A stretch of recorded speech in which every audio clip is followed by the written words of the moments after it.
The evening sun dipped low over the holiday resort in Praia da Luz, Portugal, casting a warm glow across the whitewashed villas and cobblestone streets. Families laughed together at seaside cafes, children ran along the beach, and vacationers prepared for another slow and pleasant night. To the hundreds of visitors who had flocked to this coastal town in early May, it was a time of relaxation, a break from routines, and a chance to unwind. But for one family, this trip would become the center of a mystery that would echo across the world for years to come. The story begins with a family of 5, 2 parents, their young daughter, and her younger twin siblings.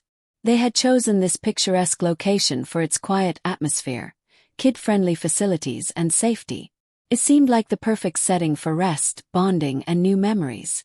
The children enjoyed the pool, played on the sand, and made friends at the resort's kids' club, while their parents joined a group of fellow vacationers for dinners and late-night conversations.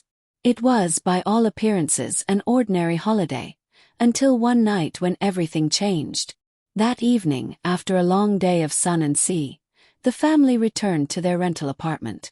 The parents settled their children into bed, tucking them in, and ensuring the windows were closed.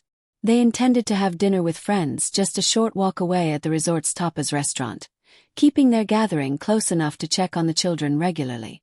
It was a decision born of routine, a balance between parental responsibility and a rare moment of adult relaxation on holiday. As the parents joined their friends that night, laughter filled the air at the dinner table. The group was made up of doctors, professionals, and friends who had all traveled together. They were seated outdoors, enjoying food and wine, with their conversation occasionally interrupted by someone leaving the table to check on the kids. It was a system of reassurance, a rotation that was meant to keep the children safe while allowing the adults a sense of normalcy. But in the span of minutes, during one of these routine checks, everything shifted. When the mother returned to the apartment, she discovered that her daughter was no longer in bed. The twins were still sleeping peacefully in their cots, but the eldest child's bed was empty. The window was open. The shutter had been lifted. A chilling realization washed over her. Something was terribly wrong. Panic rose in her voice as she rushed back to the restaurant, alerting her husband and friends. Chairs scraped back against the ground, dinner plates left abandoned. Within moments, the small holiday complex was consumed by chaos. Friends scattered, running in different directions, searching every corner of the resort. Staff members joined in, guests peered out of their windows, and neighbors stepped into the night to help. The name of the missing child echoed in the air, shouted desperately into the dark streets of Praia da Luz. The local police were called immediately. Within an hour, officers arrived at the scene. They began securing the area, though in hindsight, their early response would later become one of the most debated elements of the case. Guests had already been walking in and out of the apartment. Neighbors, fellow tourists, and strangers had entered the room in an effort to help. In the confusion, possible evidence was disturbed, and potential clues may have been lost forever. The parents, caught between shock and disbelief, could only cling to hope. Maybe their daughter had wandered off. Maybe she had woken up and gone looking for them. Maybe someone had seen her. But as the hours passed, as searches stretched further into the night, the truth grew heavier. Their daughter was gone, and nobody knew where. The following morning, the news rippled through the town. Flyers were printed. Resort staff checked every building. Volunteers joined search parties, combing through nearby fields, beaches, and pathways. Police dogs were brought in to trace a scent. Tourists stood by, shaken, whispering in disbelief about the disappearance. What was meant to be a safe and carefree environment had become the site of a nightmare. By the end of that day, whispers had turned into headlines. Portuguese media reported on the missing child, and British newspapers quickly picked up the story. What had started as a local search would soon grow into one of the most heavily reported disappearances in modern history. Within days, the case drew international attention, pulling in journalists, politicians, and law enforcement agencies from multiple countries.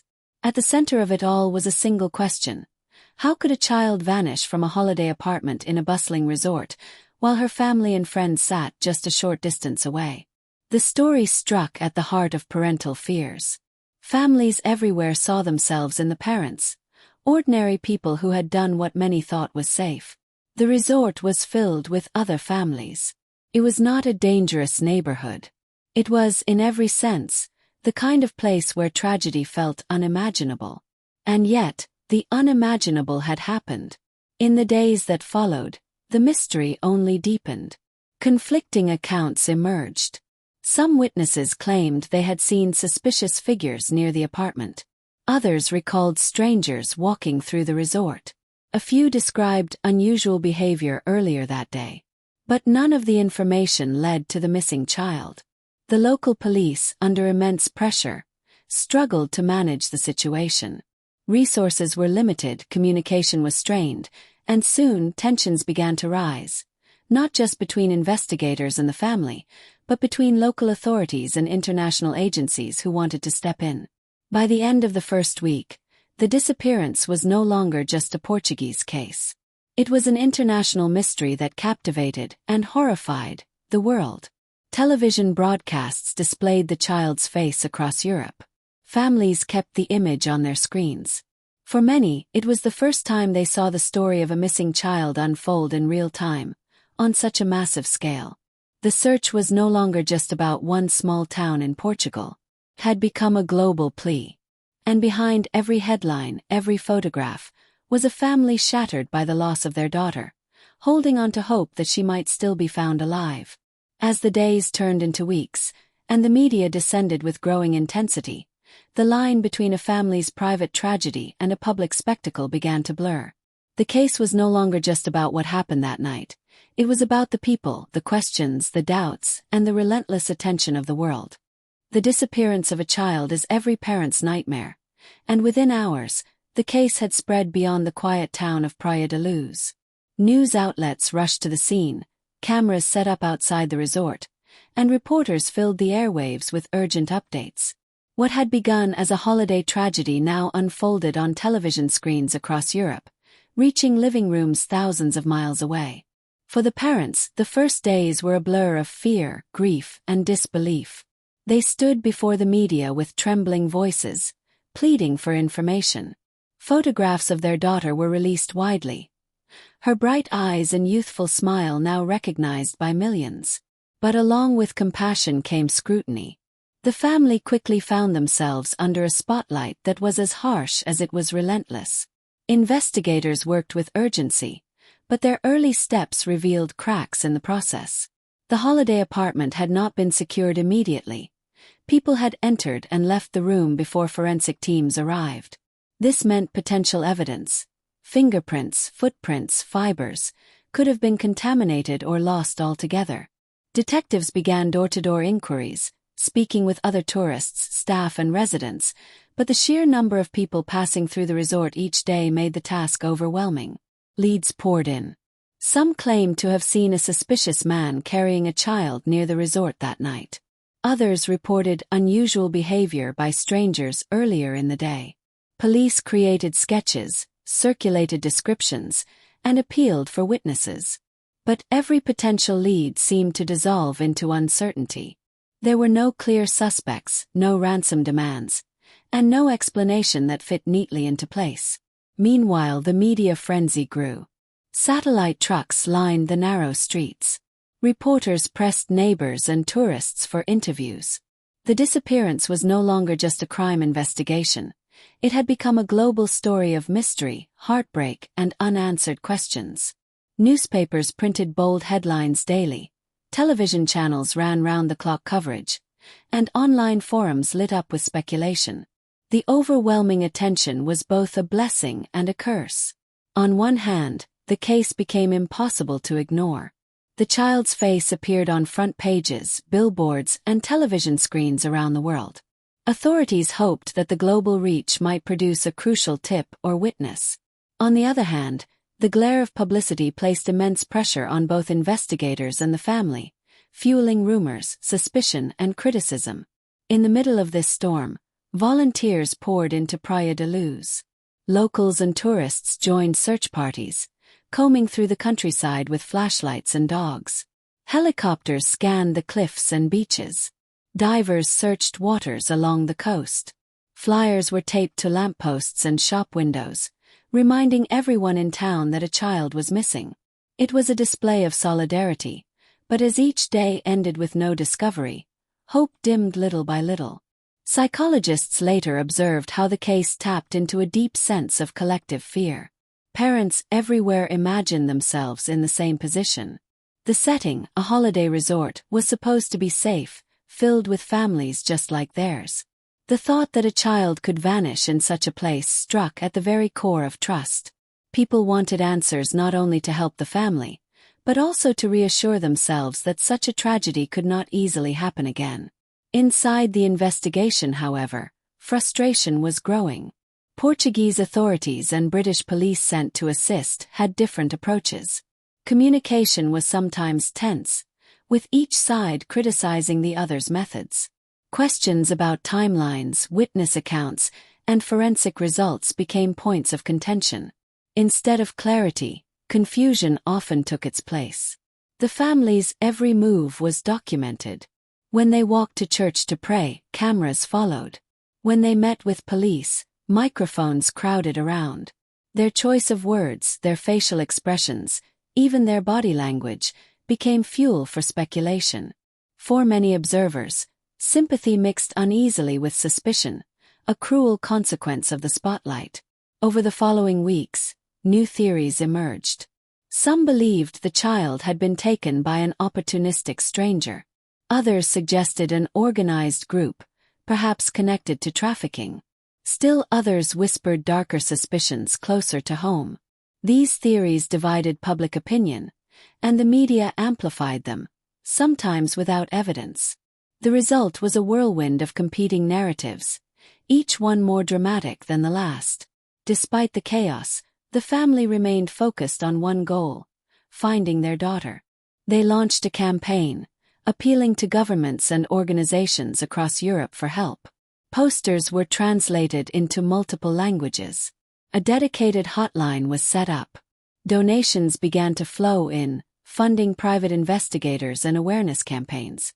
Celebrities and public figures lent their voices, urging people to stay vigilant. It was a sign of how unusual this case had become. Most missing child investigations remain largely local, drawing attention only within a region. But this one had crossed borders almost instantly. The missing girl's face became one of the most widely recognized in the world, symbolizing both the fragility of safety and the determination of families to never give up. Yet behind the campaigns and headlines, the central mystery remained unsolved. Weeks turned into months, and still there was no definitive clue. Each reported sighting led to disappointment. Each promising lead faded into nothing. The child had simply vanished, and no one could explain how. The pressure on Portuguese police intensified. Critics argued that mistakes had been made in the earliest hours. Why had the borders not been closed immediately? Why wasn't every vehicle checked that night? Why wasn't forensic evidence preserved more carefully? These questions would haunt the case for years, casting shadows over the investigation. By the summer, the disappearance had become the most talked-about story in Europe. Entire programs were dedicated to analyzing timelines, theories, and suspects. Families who had been at the resort gave interviews. Some claimed they had seen suspicious figures. Others remembered nothing unusual at all. The truth seemed buried under layers of speculation, rumor, and misinformation. For the parents, life had become a relentless cycle of interviews, searches, and appeals. Their holiday had turned into an unending nightmare, played out on the world stage. And still, despite the noise, one question remained unanswered. Where was their daughter? The case now stood at a critical point. Without solid evidence, without a clear suspect, investigators risked losing momentum. Public sympathy was strong, but frustration was growing. And soon, the story would take a darker turn, when suspicions began to shift in an unexpected direction. As weeks turned into months, the investigation into the missing child shifted in tone. What began as a desperate search soon became entangled in controversy, suspicion, and growing public tension. The focus that once lay outward, on possible strangers or unknown threats, gradually began to turn inward, toward the very people most desperate for answers, the family themselves. This shift was not unusual in cases of disappearance. Investigators often begin with those closest to the victim, examining family members and acquaintances before expanding outward. But in this case, the scrutiny took place in the full glare of the international press. Every rumor, every police statement, every new theory was amplified, dissected, and debated by millions of people across the world. Portuguese police faced immense pressure. The lack of progress was glaring, and as days without answers dragged on, frustration mounted. When investigators revisited statements and timelines, inconsistencies, whether real or imagined, were seized upon. The family's behavior, which to some seemed like the natural reaction of people under unimaginable stress, was to others suspicious, even calculated. The mother, in particular, became a focal point for criticism. Some observers felt she appeared too composed in interviews. Others scrutinized her word choices, her body language, her expressions. Entire newspaper columns were dedicated to questioning whether her demeanor matched what people believed grief should look like. It was a cruel and subjective judgment, but one that grew louder as time went on. At the same time, investigators began considering alternate scenarios. Possibilities that did not involve an abduction by a stranger. Whispers spread through the media that perhaps the disappearance was an accident, or that the truth was being concealed. Though no evidence supported these theories, they quickly caught fire in the public imagination. The family, once seen primarily as victims, suddenly found themselves battling not only the pain of loss but also the burden of suspicion. The role of the media during this period cannot be overstated. Tabloid headlines grew more sensational, hinting at conspiracies and cover-ups. Television debates invited so-called experts to analyze the family's actions. Rumors circulated online, some cruel, others outlandish. The child's disappearance was no longer just a police investigation. It had become a media storm where speculation often overshadowed fact. Psychologists later noted how such cases reveal the darker side of human curiosity. When faced with uncertainty, people often seek explanations, even if those explanations rest on shaky ground. In this case, the absence of definitive evidence created a vacuum that was quickly filled by theories, suspicions, and accusations. The tragedy of one family had become a stage for public judgment. The parents, however, refused to let the narrative slip entirely from their hands. They continued their campaign for awareness, organizing events, speaking to international leaders, and meeting with law enforcement agencies outside Portugal. They sought support from organizations specializing in missing children, hoping that broader expertise could help. Yet every step forward seemed to come with fresh criticism. Some accused them of courting attention. Others questioned how donations were being used. Meanwhile, investigators faced their own difficulties. Cooperation between Portuguese police and British authorities was strained. Each side viewed the other with skepticism. Reports emerged of disagreements over evidence handling, investigative strategy, and communication with the family. Instead of unity, the search was marred by division. In early September, a dramatic development took place. Portuguese police officially named the parents as formal suspects. This decision shocked the world. For many, it seemed unthinkable. How could grieving parents who had pleaded so publicly for their child's return now be considered possible perpetrators? For others, the move confirmed lingering suspicions. The case that had already consumed global attention now erupted into a firestorm. The parents were questioned for hours. Their statements were scrutinized, their past actions revisited. Rumors swirled about forensic evidence taken from the apartment, though details were vague and often contradictory. Some reports suggested that traces found inside the apartment could point to an accident. Others insisted the evidence was inconclusive. No clear answers emerged, but the damage was done. The cloud of suspicion grew heavier. Public opinion fractured sharply. Some stood firmly with the family, believing they were victims of both a crime and a miscarriage of justice. Others became convinced they were hiding the truth. Online discussions turned vicious. The family faced harassment, criticism, and even threats. In the span of months, they had gone from sympathetic figures to polarizing ones. Yet through it all, the central mystery remained unsolved. No matter how much suspicion surrounded the parents, no concrete evidence emerged to explain what had happened to their daughter. No eyewitness testimony placed them at fault. No confession, no definitive forensic result, no breakthrough. What remained was uncertainty, an absence of truth that neither accusations nor defenses could erase. For law enforcement, the shift in focus was costly. While investigators devoted resources to scrutinizing the family, the possibility of outside involvement faded into the background. Critics argued that precious time and leads were being lost. If the child had been abducted, those responsible may have slipped further away while suspicion consumed the case at home. By the end of that year, the investigation had reached a standstill. Despite the explosive headlines, despite the accusations, no charges were filed against the parents. They eventually returned to the United Kingdom, still carrying the weight of suspicion but determined to keep their daughter's memory alive in the public eye. The case now stood at a crossroads. For the family, it was a battle on two fronts, searching for their child while defending themselves against relentless speculation.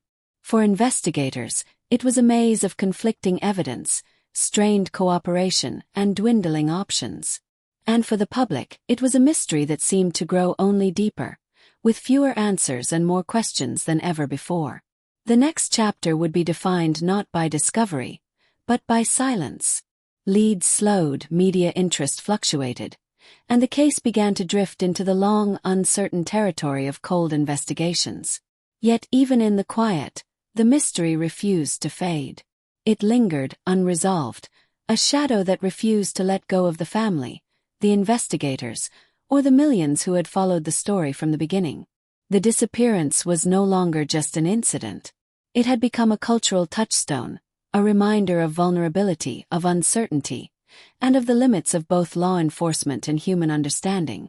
And as the years stretched on, the silence surrounding the case would prove almost as haunting as the night it all began.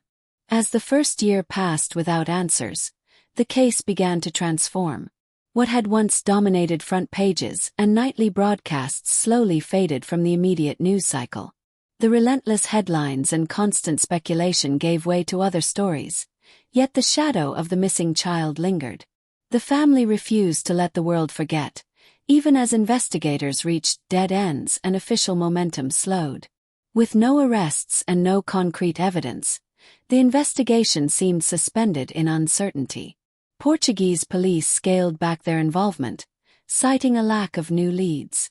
The formal suspect status of the parents, controversial from the beginning, eventually lapsed.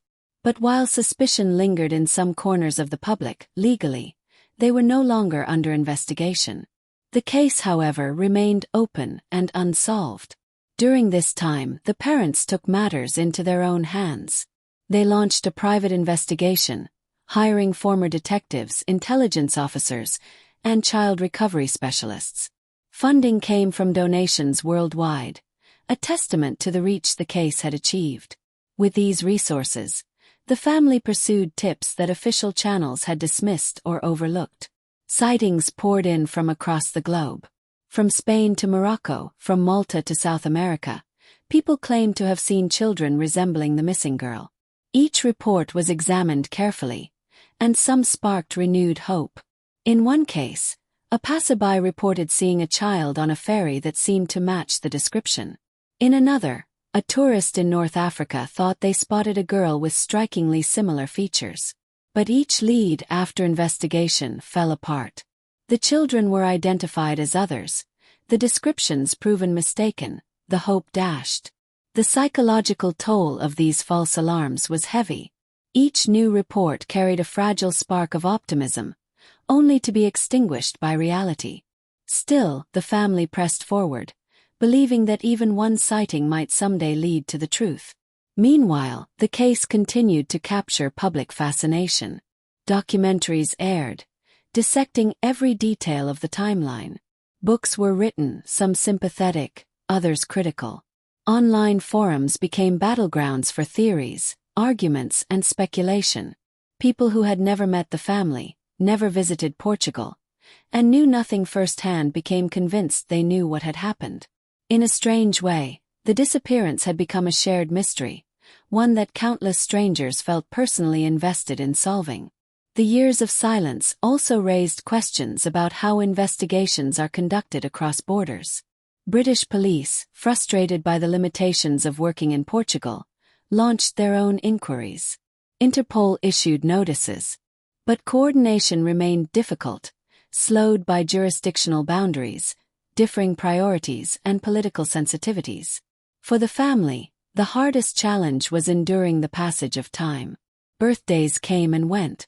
Anniversaries of the disappearance marked another year without answers.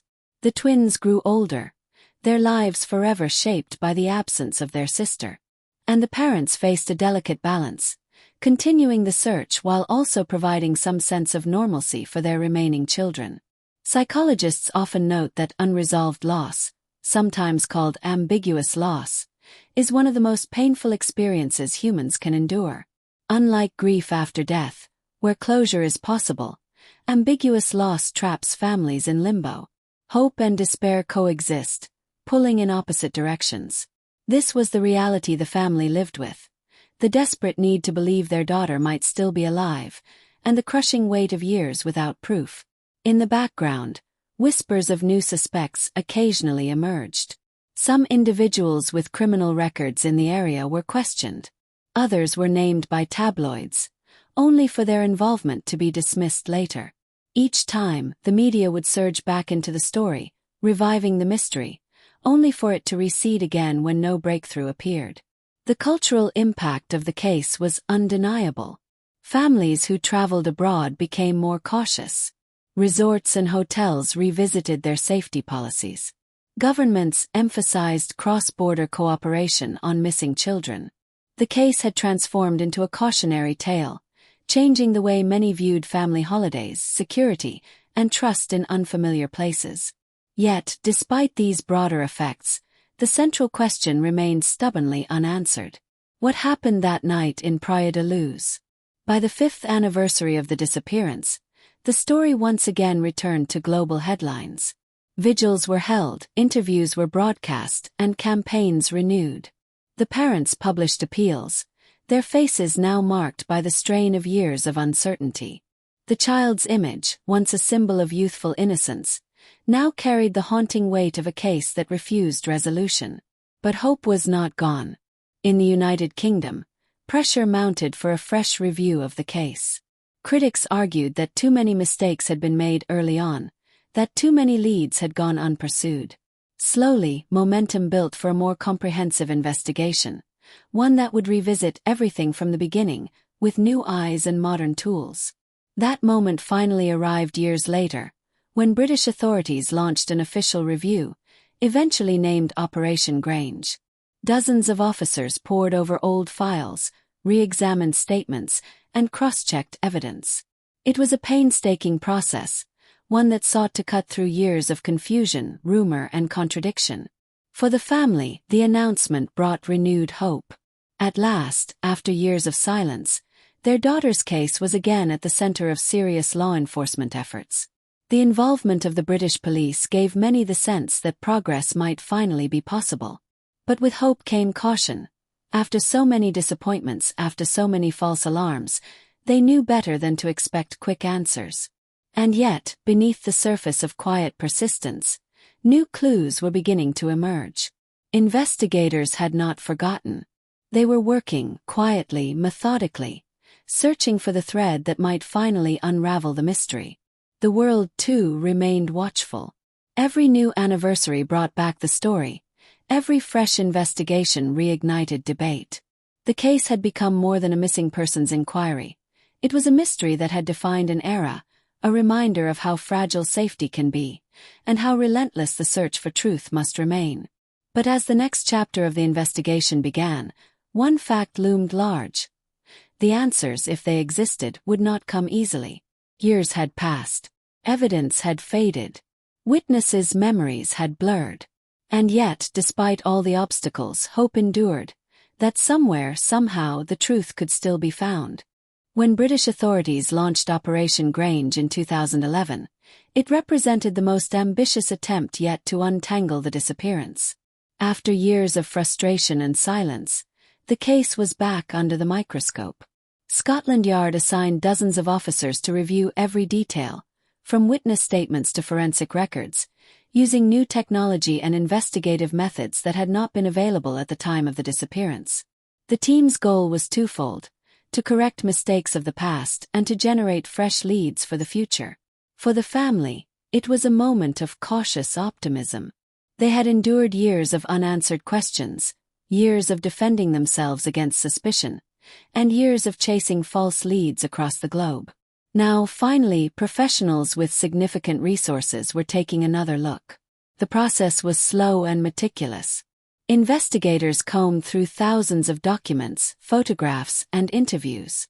They re-examined phone records from the night of the disappearance, analyzed timelines, and studied the geography of Praia da Luz in detail. The review also reclassified hundreds of reported sightings, separating credible possibilities from clear mistakes or hoaxes. Early findings revealed that much of the initial investigation had been disorganized. Certain witnesses had not been interviewed thoroughly. Some tips had been dismissed too quickly. Inconsistencies that might have been clarified early on were left unresolved. For Scotland Yard, the challenge was not just to reinvestigate, but to rebuild an investigation that had fractured long ago. The review soon transformed into a full investigation. Publicly, officials remained cautious, warning that the case was complex and that answers might not come quickly. Privately, detectives began to piece together a clearer picture of what might have happened that night. One of the most important steps was revisiting potential suspects who had been in the area at the time. Praia da Luz was a holiday town, filled with both tourists and temporary workers, and the transient population had made the original investigation difficult. But advances in technology now allowed police to identify individuals more precisely. Among the new avenues explored were reports of burglaries in the area around the time of the disappearance. Some witnesses recalled strange behavior by individuals who had been seen near holiday apartments.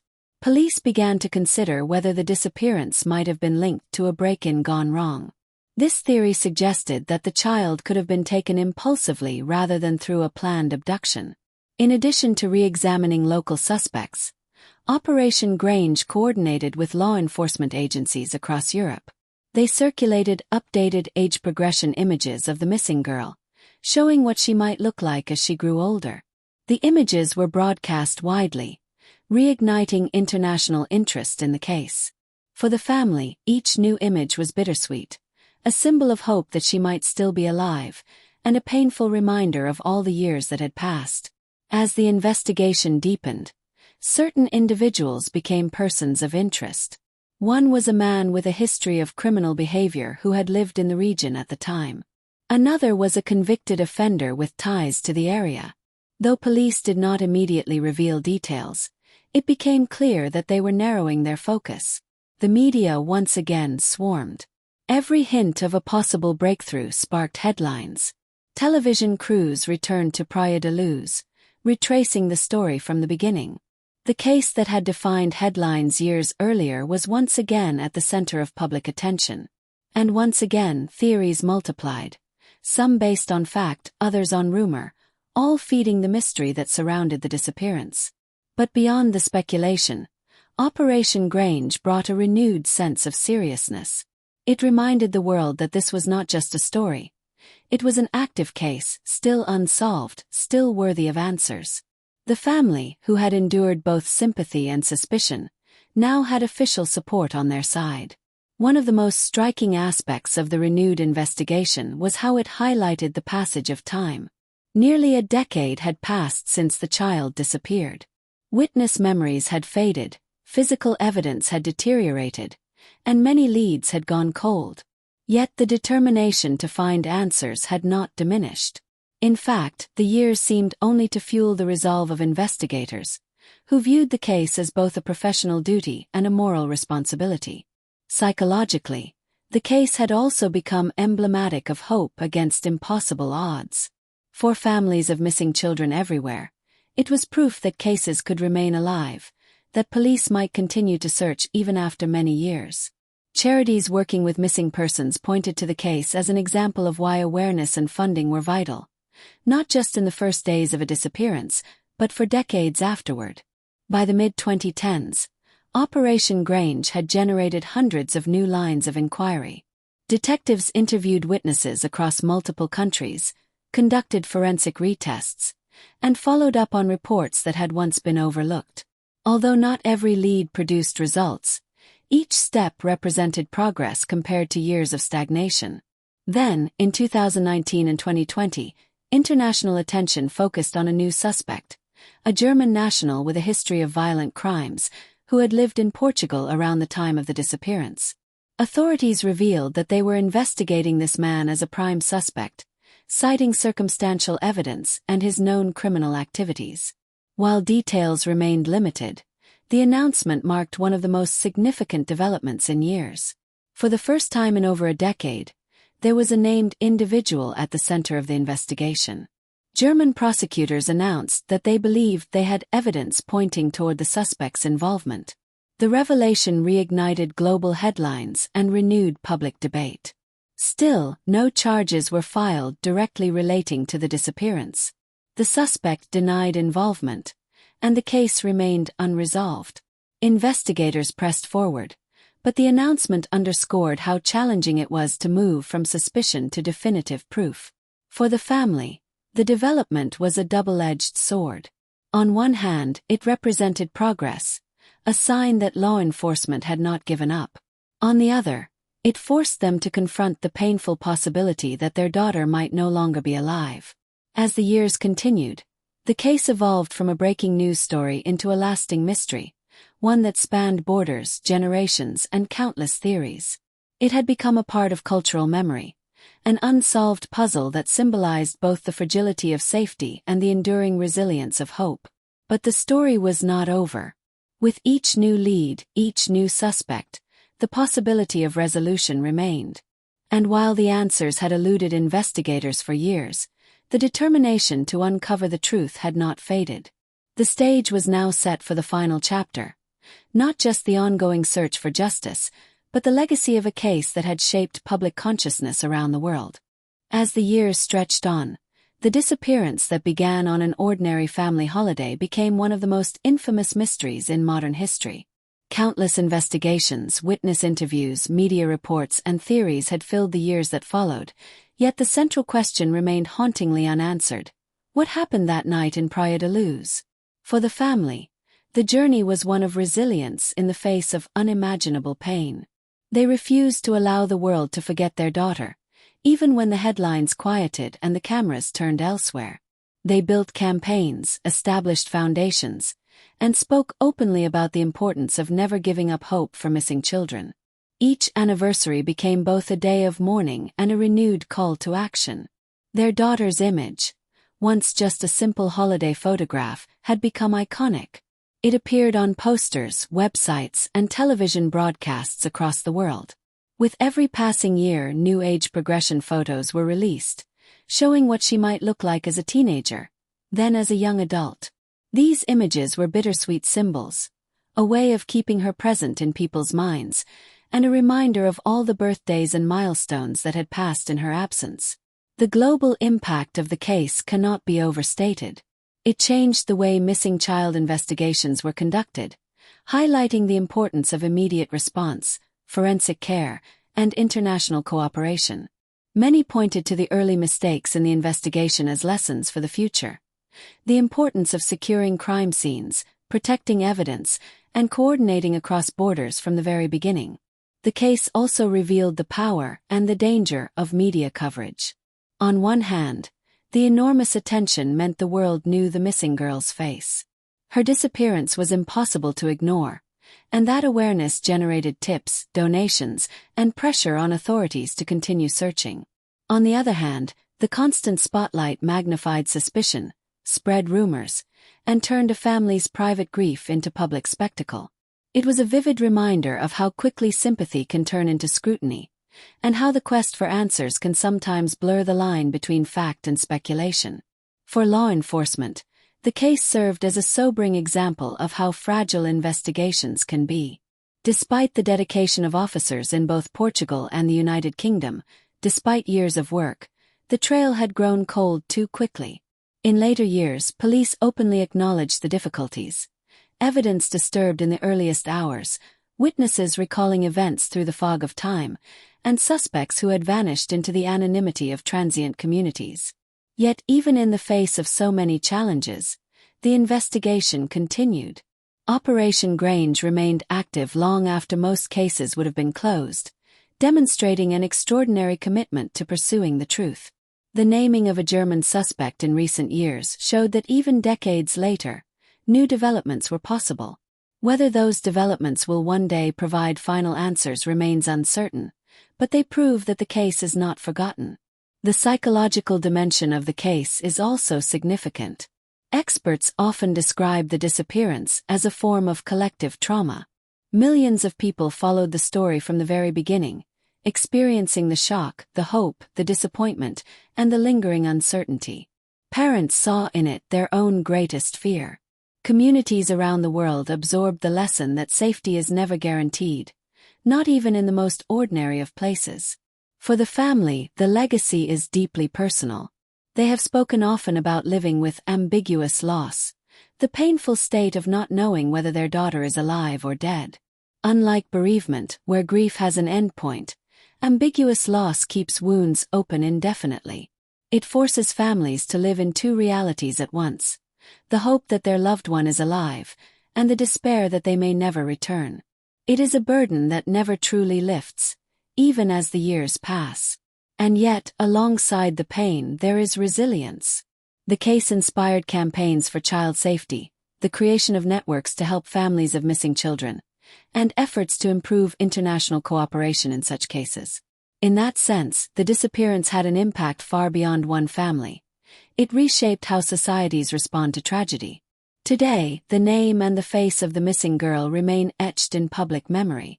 She is one of the most recognized missing children in history, a symbol of innocence lost and the relentless pursuit of justice. Documentaries, books, and reports continue to revisit the story, not only because of its mystery but because of what it represents: the thin line between security and vulnerability, between an ordinary evening and a life forever changed. The case endures because it embodies unanswered questions. Was it the work of a stranger, an organized network, or something closer to home? Why did early opportunities slip away? What clues lie hidden in overlooked details? And perhaps most painfully, will the truth ever be known? For those closest to it, however, the story is not about theories or speculation. It is about a missing daughter, a sister, a child whose life was interrupted in an instant. Behind the headlines and the debates lies a simple, heartbreaking reality: a family waiting for answers, refusing to surrender to silence. As the decades continue, anniversaries bring the case back into the spotlight, and each new lead sparks hope.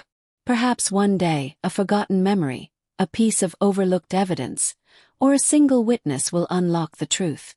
Until then, the case remains what it has always been: a haunting mystery suspended between hope and sorrow. The legacy of this disappearance is more than just an unsolved case. It is a lesson in vigilance, in the power of global awareness, and in the enduring strength of families who refuse to give up. It is also a cautionary tale about the role of media, the fragility of investigations, and the way tragedy can ripple outward across the world. And above all, it is a reminder that behind every headline, behind every theory and debate, lies a child who vanished on an ordinary night, and a family who has never stopped searching. The story remains unfinished, its ending unwritten. But as long as people remember, as long as the search continues, the possibility of answers endures. And with it, the hope that one day the mystery will finally be solved and the truth will be known.